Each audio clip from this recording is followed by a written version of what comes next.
Hi guys, welcome to Painting with New. Today we are going to, oh my gosh, I'm not going to be able to spell this game.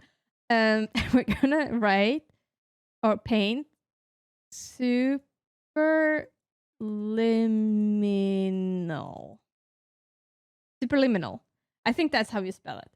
Developers, I do apologize if you're watching this video. I definitely do apologize for misspelling your game title.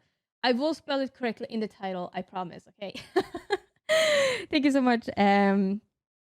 I don't know why I said thank you so much for that. But anyway, it's just thank you to the developers for understanding that I can't spell stuff. Okay, so what do I explain? How do I explain this game? It's just a super surrealistic puzzle game. Where you use perspective to solve the puzzles. I did explain this one when I was giving my opinions on it as a portal game that's taken to the next level, and it definitely is. Like the it's very similar mechanics. Like there are sometimes some pressure buttons you need to put something on in order for a door to open. There are situations where you need to manipulate objects to be able to like go on them to reach wherever you need to go to be able to proceed and whatnot. So in those kind of situations, it's very similar to Portal. And I do apologize if I'm comparing it too much to Portal, but this is what the feeling that I got. However, this game, because you are using different mechanics when it comes to how you solve your puzzles, I think it's very creative. Like this game is so creative, and it's some of these things was just like it blew my mind that the developers came up with how to do this. So basically, what you do is you use perspective to change objects. So you know how you have these optical illusions where there's two people standing. Technically, they're standing right next to each other and they're same height, but because of the room that they're in, which is constructed like at an angle, it looked like one of the guys are bigger than the other. Basically, this game works on the same principle. So using your perspective to change and manipulate objects. So you start the game with, for example, you have some chess pieces on a table. And these chess pieces, you can pick them up. And then if you move them to a different angle in the room, so that when you pick them up, they're this big. But when you're moving angle and you're looking at a different angle from it, it's going to be this big. So basically, when you're picking an object up, and you're moving your camera to a different angle where it appears to be bigger because of the depth perception of you and in the game. Like, you have a 3D room. You have like a 3D room. Okay. This is going to be interesting to explain. So you know how you have a cube like this, right? This is a 3D cube.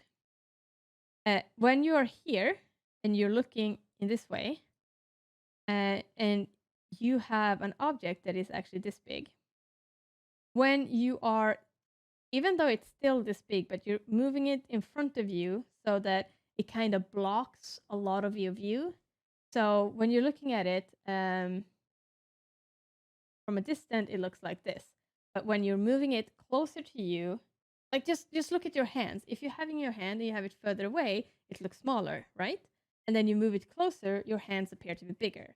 That is the principle that they're using in this game. So based on where you, in your field of vision, are having your object, if you release it at that position, it gains the size of, like it gets the actual size of the perspective.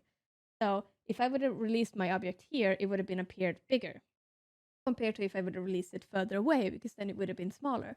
And that I don't know how to explain it, but yeah. So then you have this object, you move it in front of your field of vision, and it looks bigger, and then you release it, and then the actual size of the object is based on how you looked at it in your field of vision, which is really cool. I really think this is a cool mechanic to have. And some of these puzzles, like you're looking at it from so many different angles, and you need to solve these puzzles in a very various ways.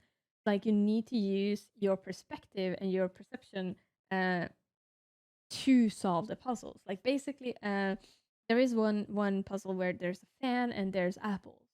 if you stand right next to the apple and you kind of move it, then it will be so small that the fan will blow it away, more or less.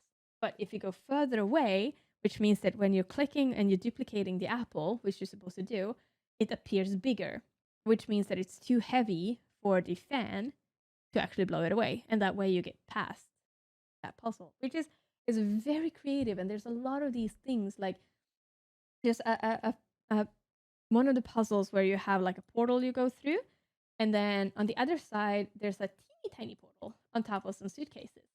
And in order to get to that